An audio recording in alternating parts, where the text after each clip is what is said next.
So to reiterate, please be sure you're muted. Use the Q&A box. We will monitor that as best we can as we're walking through the content today, and we will follow up. We'll have hopefully some time at the end for questions, and then if we have any other issues or we run out of time, we will follow up with you directly to get your questions answered. So thanks for that. And so agenda for today. What is a 510K? Hopefully we'll help you kind of understand what that process looks like. We'll talk about the process itself and then some top tips and mistakes to avoid. And hopefully give you lots of good information to take back and use. As Robin mentioned, I'm Kelly Stanton. I'm the Director of Quality here at Qualio. Come from industry, a lot of years helping do quality systems management for both med device and pharma customers. And joining me today is Kyle Rose. Kyle, would you please introduce yourself? Yes, thanks, Kelly, and thanks, Qualio and RAPS for hosting the webinar today. My name is Kyle Rose. I'm president of Brook Quality Systems. Similar, had a background in industry working in manufacturing and then into quality for diagnostic and contact lens and a few different other medical device companies. Around 10 years ago, started with Quality and have been doing consulting ever since, primarily med device companies, but working very hands-on with all types of med device to create quality systems, submit 510Ks, create design history file, all these types of activities for medical device companies. Awesome. All right. Thanks, Kyle.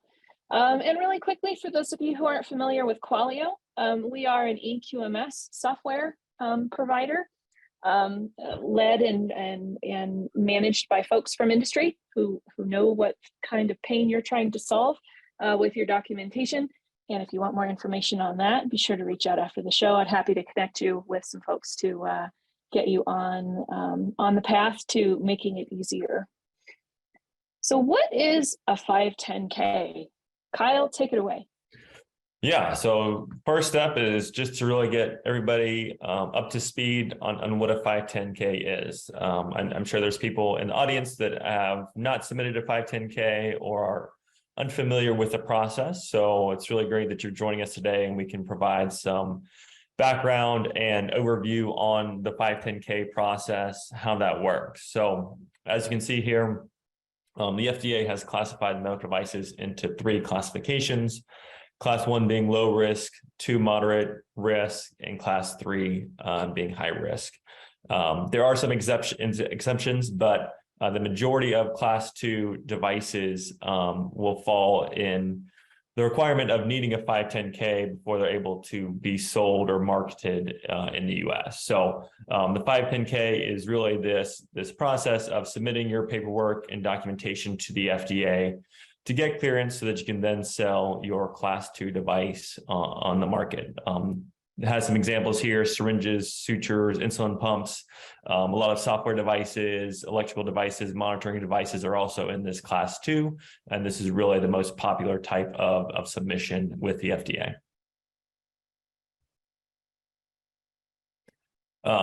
And high level, what you need to include in your submission, and we'll go into different sections in detail later on in the presentation. But from the high level, your 510K should include demonstration that your Class 2 is substantially equivalent to your predicate device on the market. So this predicate device pathway is what the FDA uses, and it's pretty specific to the US, but it is a process of establishing what your device does and how it's similar to another device.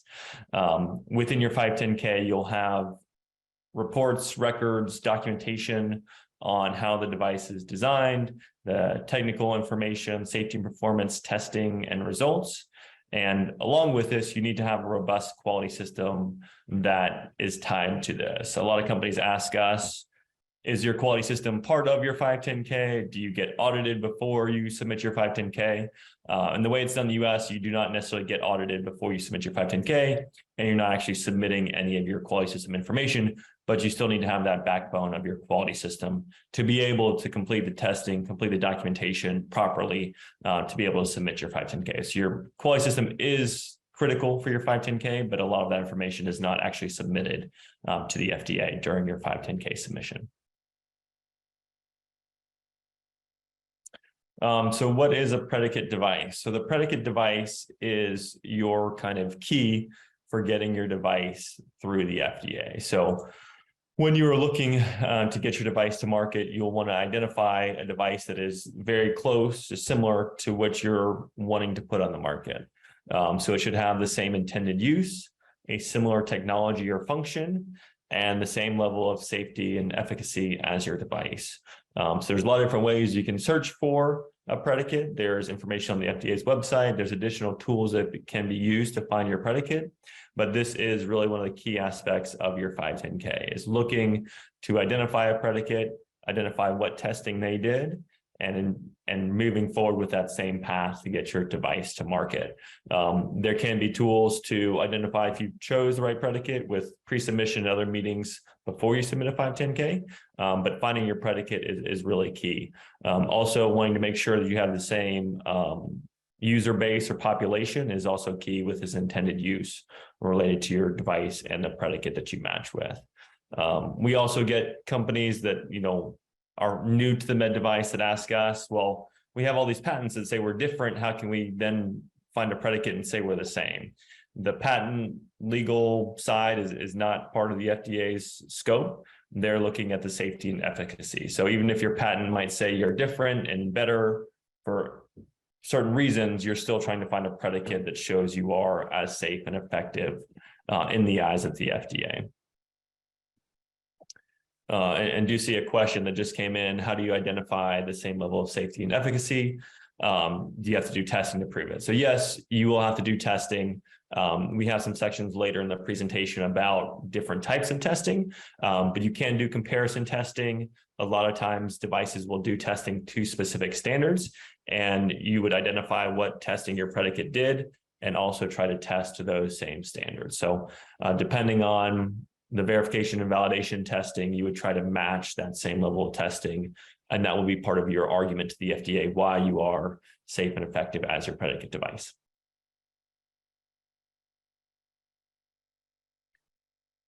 So who needs to submit a 510K? So this is pretty well defined here in the graphic, but the majority of companies that are going to need to submit the 510K are the people that are manufacturing the device, so the medical device manufacturers, or the companies that are creating the device. So this is more of like the virtual manufacturer specification developer side, where you have designed a device, you've come up with an idea, and you've got funding and you want to get this device to market, but you might not necessarily be making it yourself. You might have hired a contract manufacturer or something like that. So that's more of this specification developer idea. In some cases, repackages or relabelers and representatives of non-US manufacturers would also submit a 510K. That's a little less common, but also options that could happen as well. The two most common are the specification developer and the medical device manufacturer that would need to submit a 510K.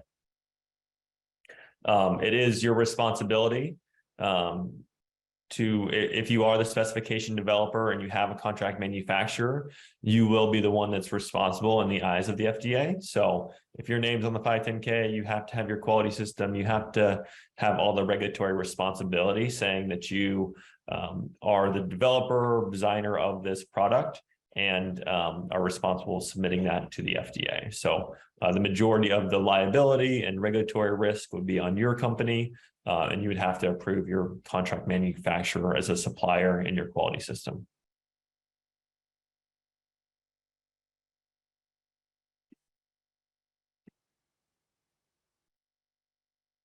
All right, so yeah, I was gonna say, you jump in. I would say there was a few questions on the predicate stuff. What happens if your predicate do you want to go ahead and grab those off the market?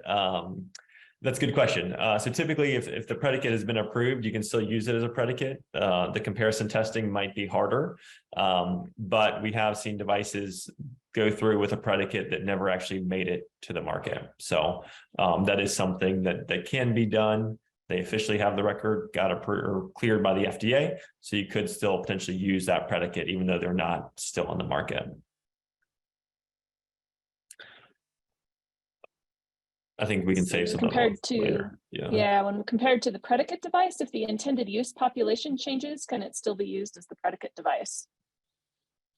If you have testing to show that additional population within the scope of your testing is passed, like you do testing for that additional population, you should be able to expand the population based on your predicate.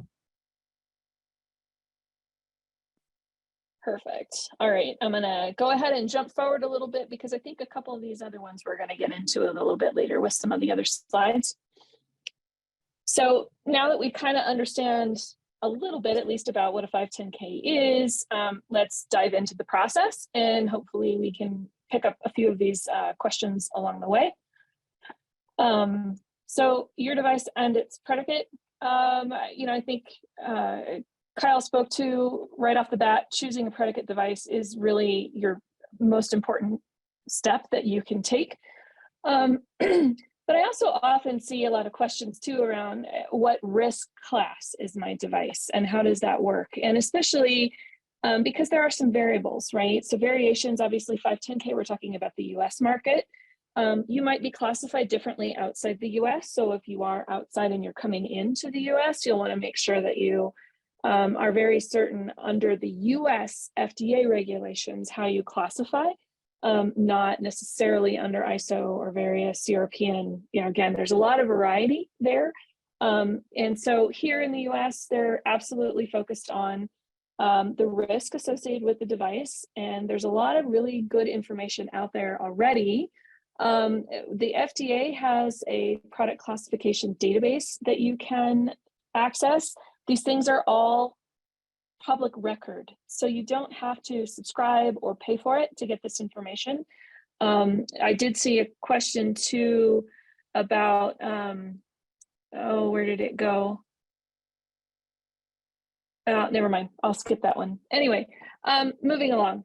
Make sure you check out with the FDA. You can ask them as well. There are pathways in place to communicate directly with the agency to double check your classification, especially if you're not finding one that's significant, that is substantially equivalent, or you're having trouble with just enough differences in your product or the intended use that you're not finding something that lines up neatly. Any of those gray areas, you're going to want to make sure you're really solid on your information, because the last thing you want to do is get all the way to submission and then have it be rejected because you picked an incorrect or you did a poor job of correlating to that predicate device.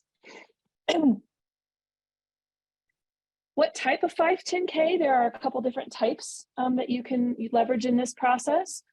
So there's traditional, special, and abbreviated as sort of the high-level pathways. It's more than likely you'll fall into the traditional route, which is what we're going to cover in detail here. But obviously, if you're not sure, engaging some regulatory experts, such as Kyle's team, to help you make those determinations is critical to getting into the market quickly. Don't get too excited about the possibility of an abbreviated route or taking shortcuts. This option actually takes about twice as long as the traditional process for the FDA to review, and it doesn't require any less work on your part. It's only performed where you think it's easier to prove that your device meets a certain regulatory standards or guidance than it is to prove equivalence to a predicate. So, sounds like an interesting route, but personally, in my experience, I've not seen this route used effectively very often. You will get kicked back into the traditional routes forward. So finding your predicate, don't overthink it. Google's a place to start. Again, there's FDA databases here. They're very helpful. But find an existing business. And if you're going into this, into the medical device field, you should have an idea about your intended use of your product. Who's your target audience? What products already exist in the market? If you're doing a good job in design control of understanding your requirement inputs and your market, the landscape of the market you're going into, then this actually shouldn't be a very difficult exercise. You should already know who your competition is, and that's a good place to start with researching your predicates. You want to compare intended use, the design of the product, the materials, the safety, the labeling, and the performance considerations, engineering, sterility, software validation, et cetera, et cetera. So in here, example of this is the FDA's database and a quick search for pregnancy tests. Classic class 2 device requires 510K. There are 316 potential predicates here. So plenty of information to start from. And if you click on that K number over on the right, that will take you to the actual clearance information for those products. So you can go straight there to get the information you need on what was their predicate, what testing was done, et cetera. It will all be available to you in that information. So if you click through, then this is what you'll see next. So you can see everything you need to start your 510K. You've got your predicate. You can see that the device has its own predicate device, is substantially equivalent to another pregnancy test that's marketed. Also, you can see that 3-letter product code for this entire category of devices. And so that will give you another way to go searching the FDA's database, because it's important to know how they're categorizing these, and then that will help lead you down the path of getting more information to ensure that you're doing a good job picking your predicates. And so a bit of a flow chart, and again, these slides will be available to you after the presentation. But you really want to make sure, again, you understand the use of the device that you're making and how that will align with predicates that are already in market. And then that will give you the foundation to gather all the necessary information to make that case for substantial equivalence in your submission. And again, there is an official guidance from the FDA available on their website that you can pull to help you dive into the deep details there of that information from the FDA. So what do you need on your shopping list? You'll want the 510K submission summary from the various devices that you're looking at from a predicate perspective, a sample of that device. And so this is where the question about if it's not in market anymore, if you're choosing that as a predicate, that could be a challenge to work around later. But it's amazing how a few calls to a few physicians might land you some samples to work with for your testing purposes. You're going to want diagrams, operating instructions, labels, and marketing literature. These things should all be available either through the other company's website. Again, a lot of stuff is available through the FDA directly on their website, and through that submission and clearance letter number that you found on the pages you were searching. All right, so quality system to support. How do we prove our safety and efficacy of our devices? Kyle, you want to take us through some quality system requirements? Yeah, there were a few questions on predicates. The FDA summary that was just shown by Kelly, when you're in that typically has a highlight of testing that was done. So if you're unsure of what testing was done by your predicate, hopefully that summary has some of that information. You can also do a freedom of information request that takes a little bit longer, potentially years, but in some cases there's some that are already available that you can just purchase online. So the summary is typically the best bet for looking to see what testing was done. Also should indicate potentially what materials were used, or at least what material testing, such as biocompatibility or something like that, they did. So you might not necessarily need to have the exact materials, but you'll need to do the same type of testing for, say, biocompatibility to show it's safe and effective for its contact with the body. So high level stuff on predicates, that summary and other summaries of their predicates should give you some information. Some of the older ones have better information than some of the newer formats of summaries as well. Going into quality systems, yeah. So quality systems is a key part, like we talked about.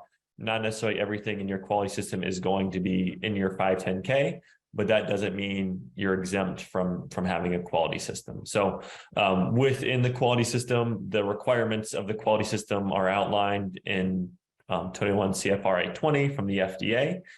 This describes all of the key aspects of your quality system for your quality manual, document control, training, risk, design control, realization, post-market surveillance, CAPA, complaints, all of these types of activities. So if you have not created a quality system, you need to work to get this in place for your company. This is kind of the key aspect of any medical device. It is your quality system. It's what the auditors look at. It's what you do to track how you train people, how you make devices, how you test devices, how you show it's safe. So everything in your medical device company is going to circle back to your quality system. So if you plan on filing a 510K, you need to have this foundation in first before you really move forward with any of the other things. These key aspects and documents will be outlined in the regulations, and then there's ways to create your system. Rook has templates, Qualio has templates. You can get templates online to kind of create your quality system. I would say better recommend using some established templates and then customizing them than trying to do it yourself, just because of the compliance risk. If you miss a section in your quality system, that can be a major finding in an audit, whereas using a standard template from consultants or EQMS company should have all that in place. They've been through audits before. Ours have been through tons of audits. So you know you have a strong foundation. You're not going to miss an easy section of the QMS and have a major finding. So that's Kyle. Go ahead. Oh yeah, as I say, we had a good question too. Does a representative of a non-US manufacturer also need to have ISO 13485? Yeah, so whether or not your manufacturer needs to have 1345 really would depend on your supplier assessment, the risk rating of that supplier, and what they're providing for you. It's typically recommended that they should have 1345, but that's not a hard requirement. In some cases, if your supplier does not have a quality system, you can do things to do additional testing of the material or product that they provide to you to reduce risk from the supplier and put it on yourself, and they might not need to have 1345. So you should have a supplier assessment procedure that defines what is required for all of your suppliers based on risk. And then from there, determine if they are approved. And 1345 is a good indicator that they have a quality system that's functioning and being audited regularly. So would recommend it, but it's not mandatory. Thank you. All right. And then kind of how to document your submission and how this relates to your quality system. So within the different aspects of quality system, we have these different phases of development. From working with a lot of different med device startups, this can be anywhere from a year to 10 plus years, right? They can be in this research and development phase for a while, get to the point where they're ready, they have funding and ready to move into development and potentially testing and submission. So these phases should align with your regulatory plan. I think it is very important to get this regulatory plan, identify your predicate, identify your classification and your product code early on, so that you know in your preclinical development, in your research, in your design and development planning, what you need to do, what tests you need to comply with, what materials you need to have, things like that. So you don't get too far down the line and realize that you missed a certain test that's required, and now you have to go back and redesign part of your device. So I think it's really important to have the regulatory plan and the framework of your quality system in place in this early development stage, so that you can move forward and not waste time or miss anything related to the designs of your device. A lot of times we at Rook will implement a pre-market quality system that's really focused on these pre-market activities, such as design and development, risk, human factors, document control, supplier assessment, the things that are really focused on getting the product developed and tested. And then we'll put in the post-market activities for complaints and audits, things like that, as you get closer to submission. So these phases align with the majority of medical device development. You'll want to make sure that your design verification and validation meets the requirements of your predicate, and you have a very clear path in what you're going to do to test the device. Once the testing is done on the V&V side, you can then do your regulatory submission hopefully get clearance pretty quickly, and then you're able to launch your product and start selling it. And that's when the post-market phase begins. Other people are using it, you're getting feedback from your users, and you're responding to that feedback, whether it's design changes, things like that, going forward. So speaking of testing, what tests do you need? Yes, so I think there was a question. Is this me or you, Kelly? Yeah, no, and there's a good question here. How do you compare materials? Obviously, you know your device, but how do you know the materials that went into your potential predicate?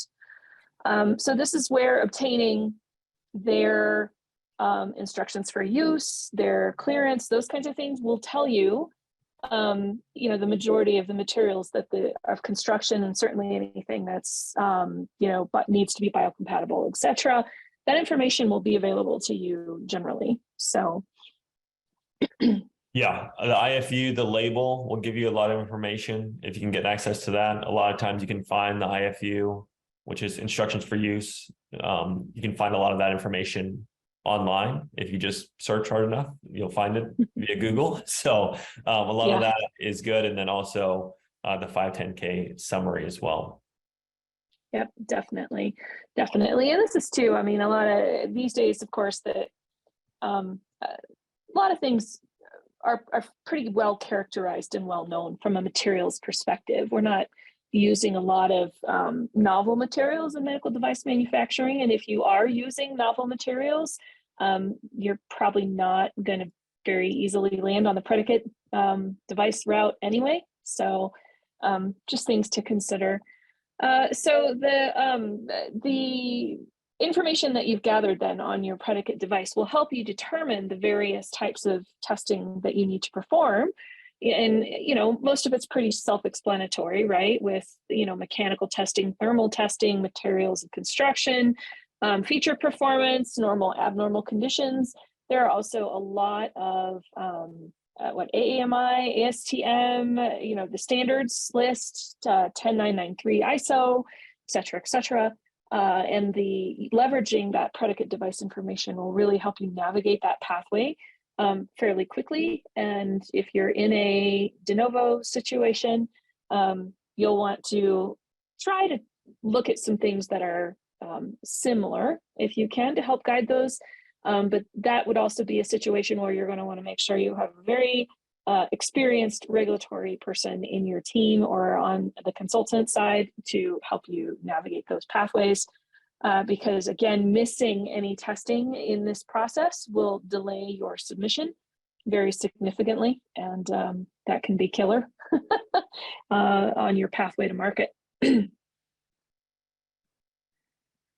So again, use the product claims of your predicate to set your test criteria. That's definitely absolutely a minimum requirement. And then based on your differences, you may actually need to design some additional testing, but for the most part, your predicate device information will be the primary roadmap that you follow here. You also want to leverage 14971 in your risk assessment process and make sure that you are addressing any risks that you've identified for your device specifically. You're going to look for historic recalls in your product code category. So again, more powerful information. If you know what the category is that your device falls into, then the MAUDE database or the medical device reporting database, which again, public information, you can do searches in that database as well. Look for reasons for recall. Make sure that your product, you've already addressed any of those problems or what's being seen in market. And you want to be absolutely sure that you've included that information into your risk management system. Any misses there are really kind of a duh moment as far as the regulators are concerned, because all of that information is available to you publicly. And then give yourself a digital mechanism for recording your design control activity. Don't do this on paper. That's the short message there. Yeah. Budget wisely. I was talking to someone on a podcast this morning, and we were talking about the fact that he had this budget estimate, and he said, yeah, if I just had $1 million, I could get this project done, and it will always cost more than you think. So you really want to make sure that you have budgeted well for the testing, because the last thing you want to do is run out of money and you've still got one more battery of tests to perform. And then doing your submission without having those completed, and I've seen folks try to take that route, does not really actually get you any time or any further down the road. If anything, it damages your credibility with the FDA reviewers, who automatically are going to think that maybe you're trying to take some shortcuts here. So no shortcuts. Budget well, plan ahead, and here's some ballpark numbers that we've seen over the years from experience. And don't forget too, even if your software is a medical device, you still have to validate your product. You're still going to have to perform testing to prove that things do what you claim that they do. One other thing on that slide too is not just the cost, but the time as well. So you want to account for how long this takes. Some of the biocompatibility can take months. Some electrical safety testing can take 4 or 6 weeks. If you have to do shelf life or accelerated aging, that can take months as well. So if you are that startup that has milestones and funding tied to milestones of when you're going to submit, you also need to plan for the time it takes to conduct this testing as well, because that could be more critical than the actual cost is the delay of 6 months or whatever it is for these testing not being started on time or not being included in your testing plan. So the money is one thing. Also make sure you get timelines for your testing and you build that into your V&V plan. We typically assume 2 months for V&V for software devices as well. So just make sure that you have that in your plan of now the device is finished. We can't just submit the next day. We've got 2 to 6 months of testing before we're ready to submit. Quick question I'll pick up from the Q&A here. Someone asked, does shipping and storage testing fall under wear, fatigue, and durability testing? Yeah. It does. It also falls under your sterility. So you've also got to prove you have a sterile product. Your sterile barrier is part of that ship testing. It must survive shipping. So, and shelf life too, right? You want to ensure it's sterile for 2 years. You have to have that data to show that it's still sterile after that 2-year accelerated. Yep, definitely. Do the third-party testing labs or companies need certain certifications? There is an ISO certification. I think it's the 17025 that is tied to some testing labs. So I think that is something you would want to look at when you're evaluating these testing laboratories. Definitely. I would agree with that. Absolutely. And what certs are required for what testing houses is really dependent on what they're doing for you. What tests are they performing? And so there's another, have you found using ASCA certified test labs are more valuable for electrical, EMC, or biocompatibility testing? I don't know that I find more value in any one particular certification over another. What is important to understand is that this lab is qualified to do the testing that I need done. Hopefully they have some experience doing it in a similar application.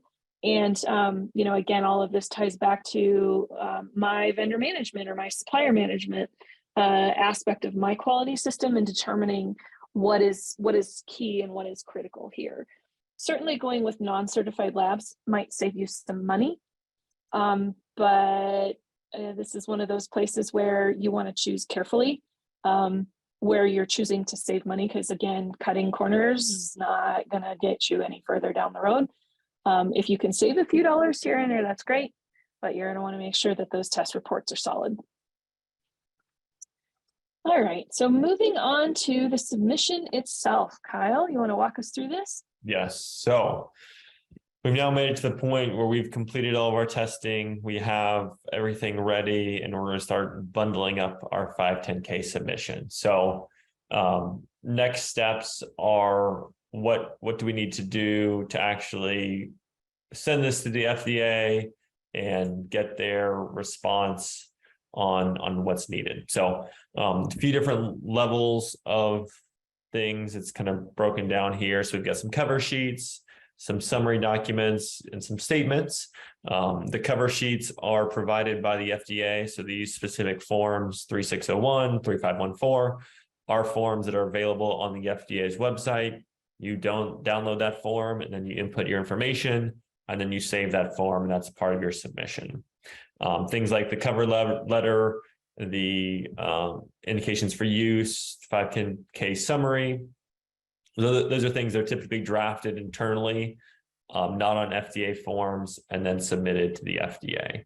We also have these truthful and accuracy statement, class 3, summary, disclosure, declaration of conformity.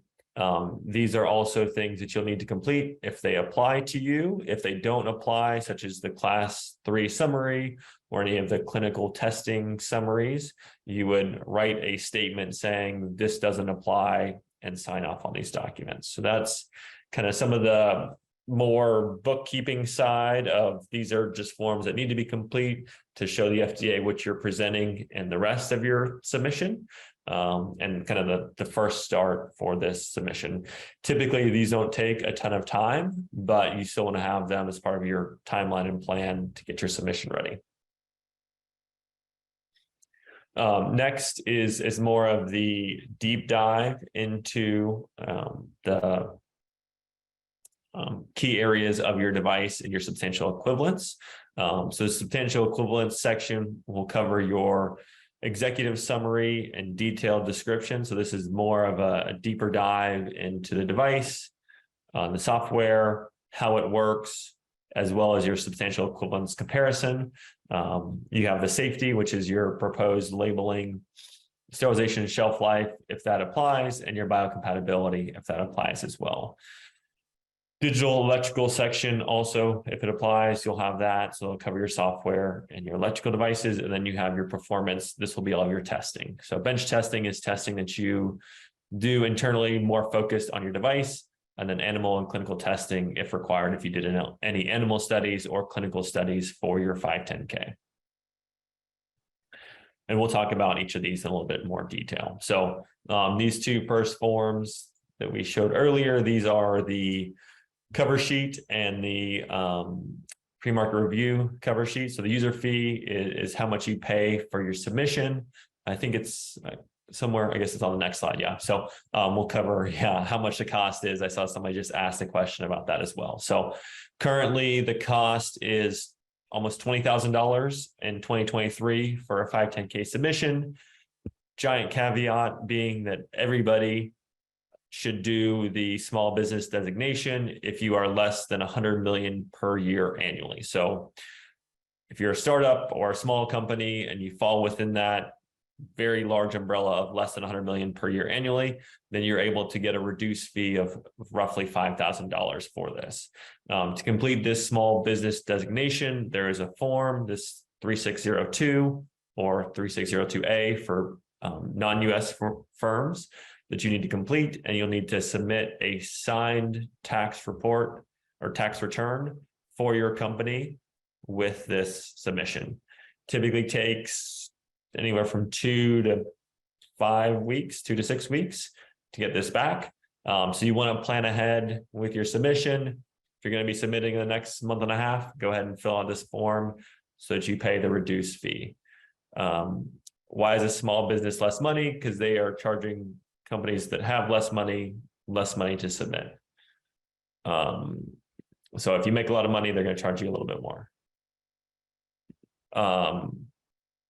This process is pretty straightforward, but definitely should be done. If you have questions, we do them all the time. So reach out to Rook. Into the next stages. So we have our summary documents. This would be your cover letter, which is a broad summary of your submission, what the device is, giving an FDA an idea of what you're presenting in the 510K. You have your indications for use. So this should be very, very similar to your predicate indications for use, if not word for word. If you can copy exactly what they said, and put that as your indication. If you have additional things that you want to include, you can put that in there as well. As noted here, this information will be public, so don't reveal too much information. And then you have your summary. So this will be a summary of the substantial equivalence of your device compared to your predicate. So a summary of how you're going to prove you are substantially equivalent to your predicate device.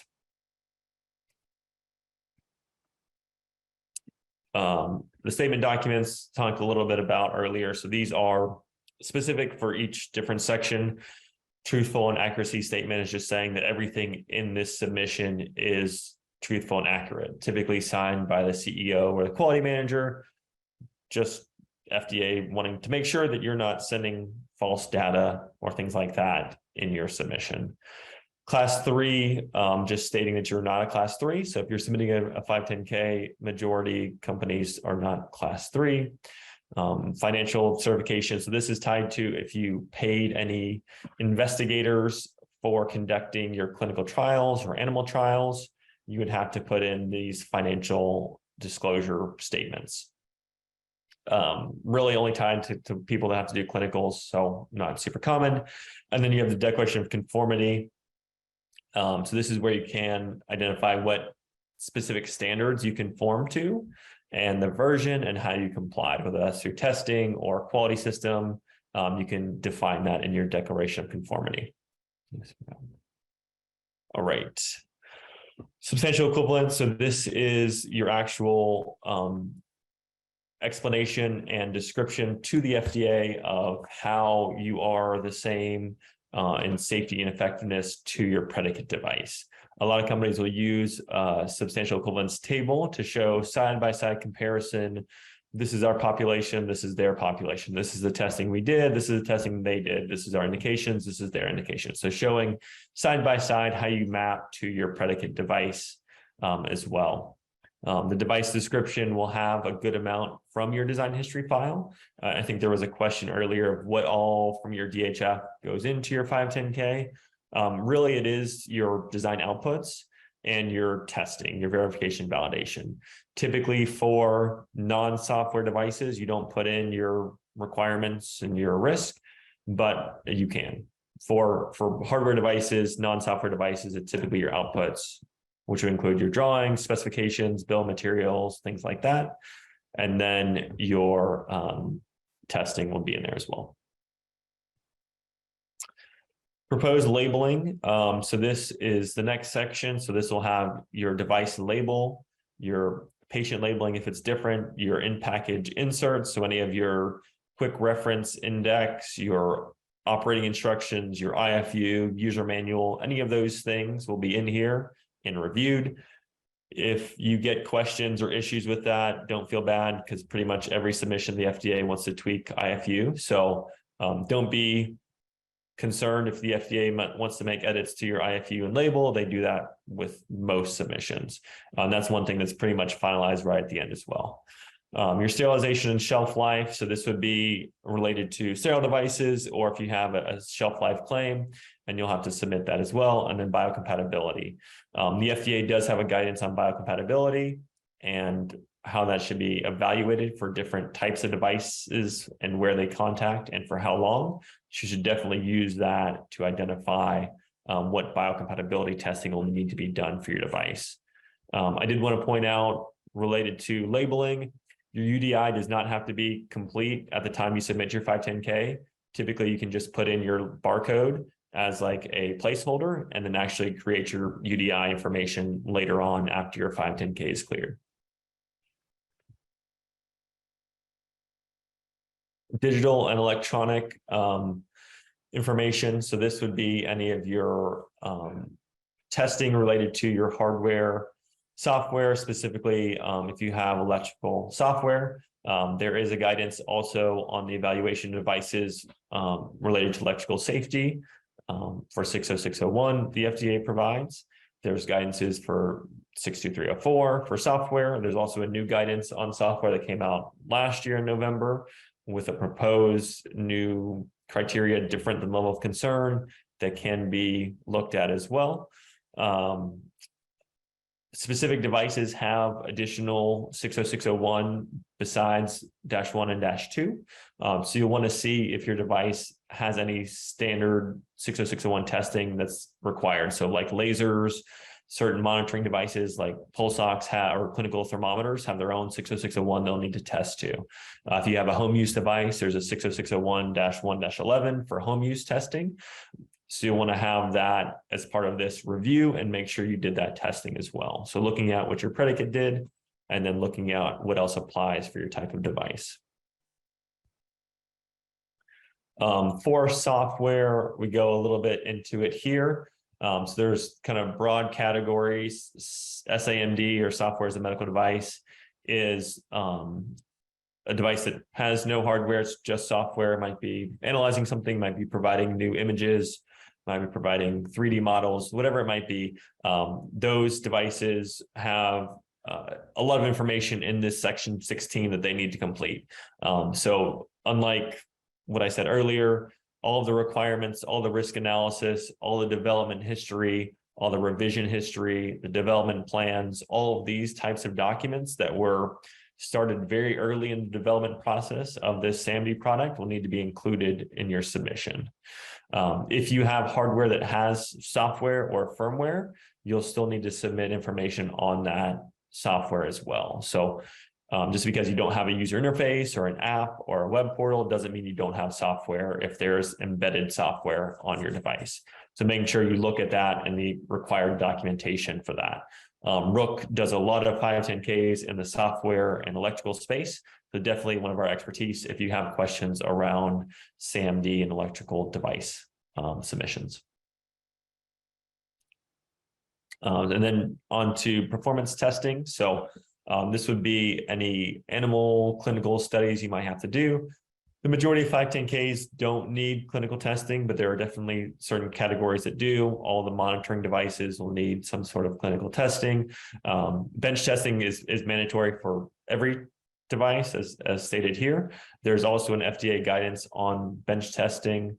One of the things that we see that's a big gap with companies that have never done this before is really how structured this process is. So you'll need to formally write a protocol. You'll need to define your acceptance criteria and sample size before you start any testing, and then execute the testing, and then write a report. And typically that report is what you're providing to the FDA, but you have to have all of that process of documenting your protocol, documenting your data and report in your quality system as well. I think you're on mute too. I just want to jump into and that you brought up, sample size determination and all those kinds of things. I've seen it happen a lot where people go to a testing house and say, I just want to run your standard battery of tests against such and such standard.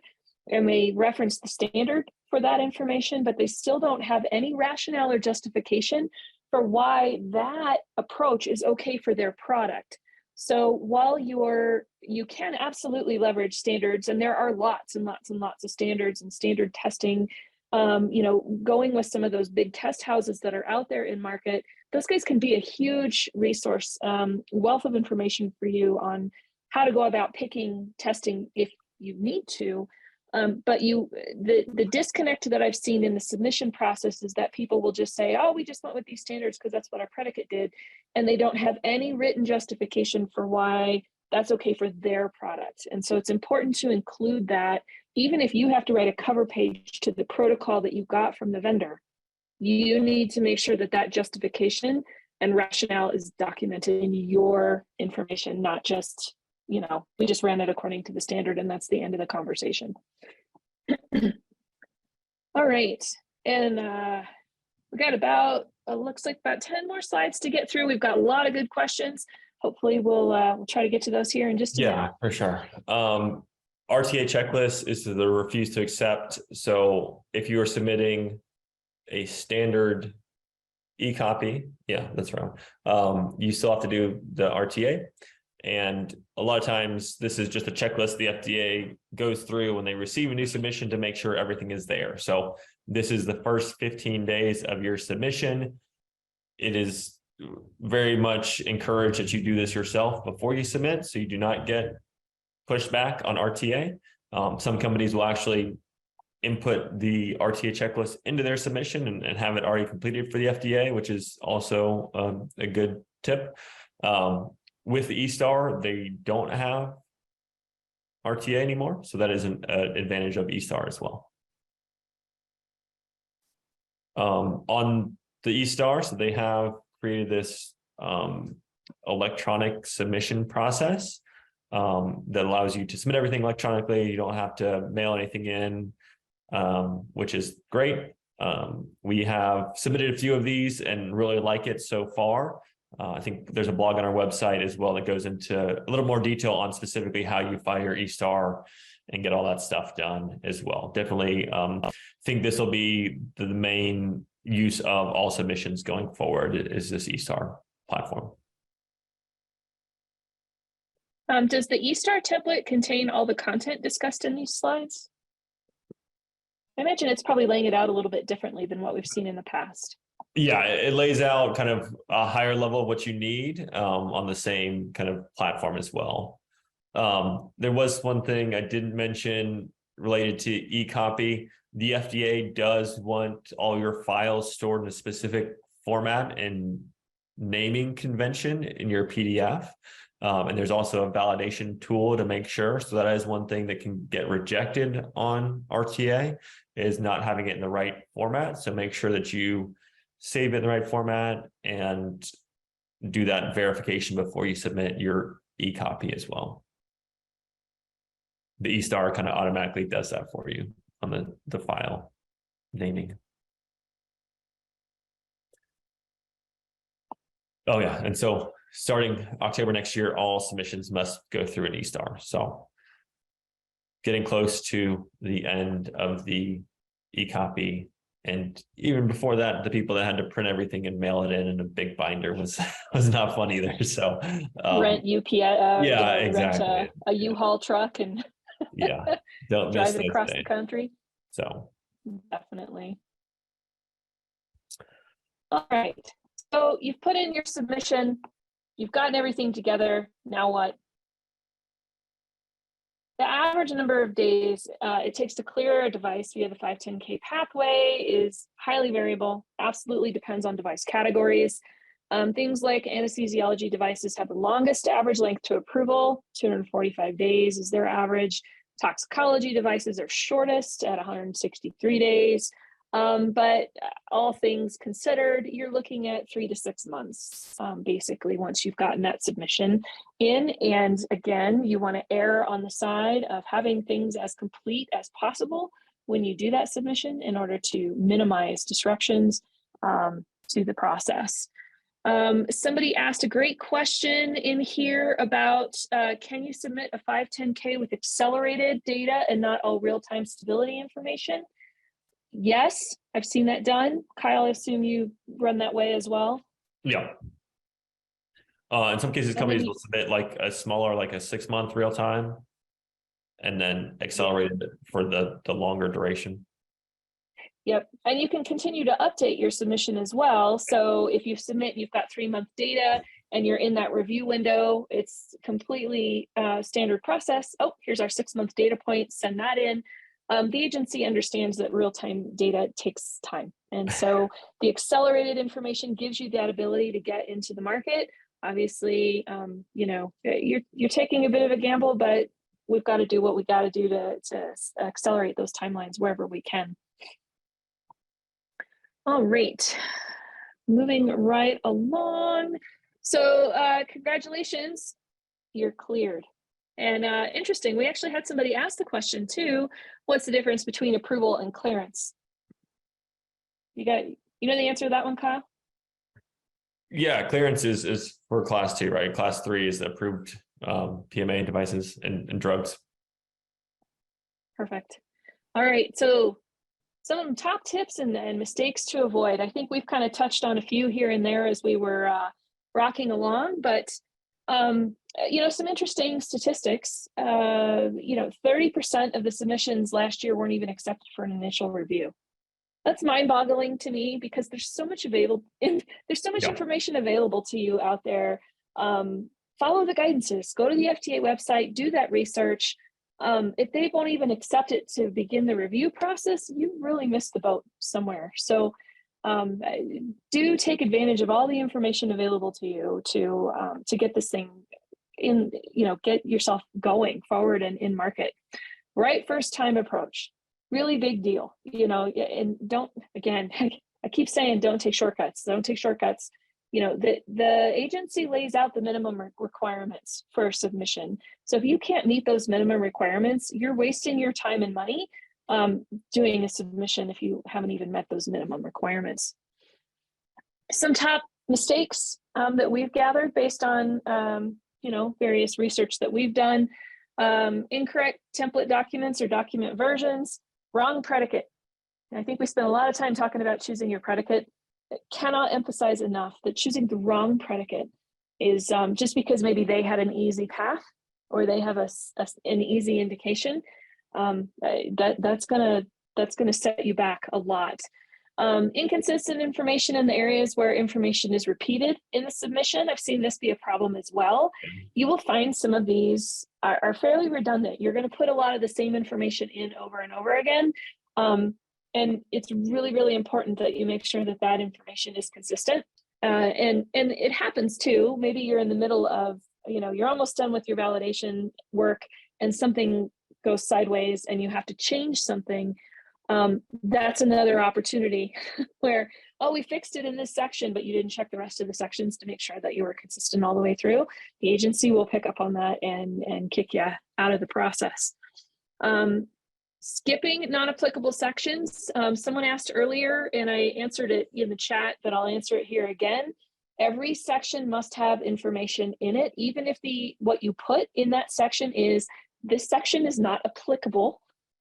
We are not a class 3 device. You need to make sure that you fill all of those sections out. Don't leave anything blank and skip over it. That will get you flagged. Incomplete test information, again, summaries without protocols or reports, or protocols without justification for sample size. Gotta want to make sure you don't miss that. Wasting money by not applying for small business status. There was an interesting question, and I actually had this happen with a client I was working with, where someone is a wholly owned subsidiary of a large company, and they wanted to know if they could apply for the small business designation. And Kyle, I don't know what your experience with that one is. In my experience, if you're a wholly owned subsidiary, you can, but you have to demonstrate massive independence in decision making. So you have to have, the small company's got to have its own independent management team, its own independent quality systems. Like, you can't be leveraging some resources from the big company into the small. Kyle, is that consistent with what you've seen on that too? Yeah, I haven't had to deal with one of those yet. So yeah, that one's definitely a challenge. But a lot of times in that wholly owned subsidiary situation, you aren't as independent of the parent company as you think. And then it becomes very difficult to prove that you are an independent organization and you don't qualify under the small business. So make sure that one's a tricky one to tread.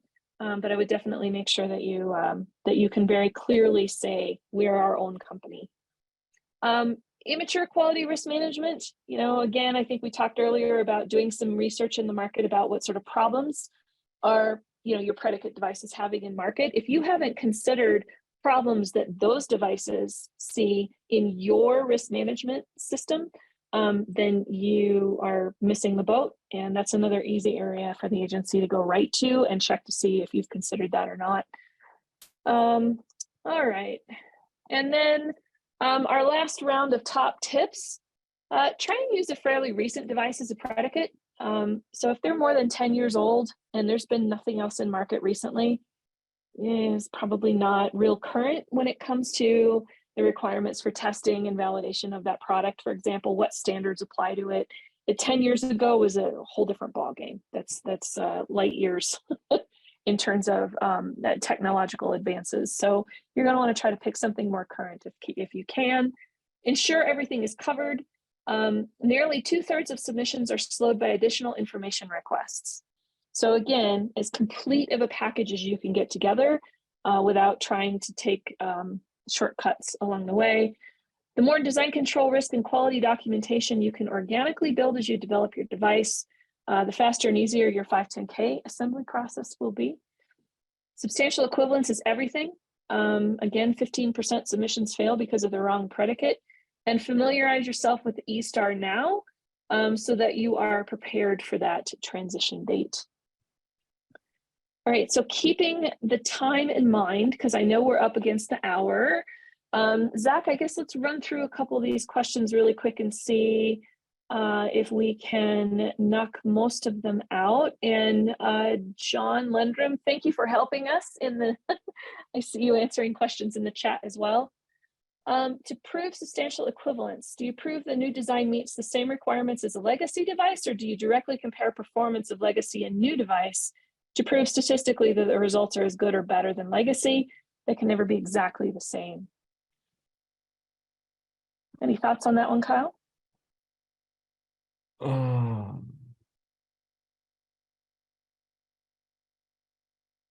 Yeah, I think as good or better, right, would be the goal. Yeah, definitely. And John's got a great answer in here too. If you can demonstrate the subject device has equivalent performance specs as the predicate, you shouldn't need to perform comparative testing. However, if there are relevant differences in design or performance specs, or you don't know the details of the predicate device, you're going to need to do comparative testing. Let's see, what else? Can we use a predicate device that is accepted for other indications? Have not seen that done well. I'm not sure why you would pick a device as a predicate that's a different indication than yours. Maybe for biocompatibility, like if it's part, you probably wouldn't want to set that as your primary predicate. I have seen where you have your primary predicate based on functionality, and then you have a related device, maybe because it has a similar biocompatibility profile, for example, but that wouldn't be your primary predicate device. Yeah, we're working on something like that now. I think getting a pre-sub is probably a good call if you're going to have a dual predicate type thing. So definitely. Have you seen the FDA wanting predicates not older than X number of years? You know, yeah, definitely. Like older than 10 is a no-go.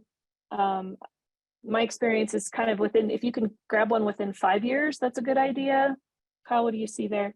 yeah, I mean, it also depends on the device. There's some devices out there where there's not a lot of new stuff, so you have to go a little older. So it's not like a 100% rule. There's certain devices that nothing new has come on the market, or so they are having to use an older predicate, which is fine, right? It's still able to get through. It's still reviewed. It's just there's nothing new that's come just based on the type of technology, the type of test, or whatever it might be. So.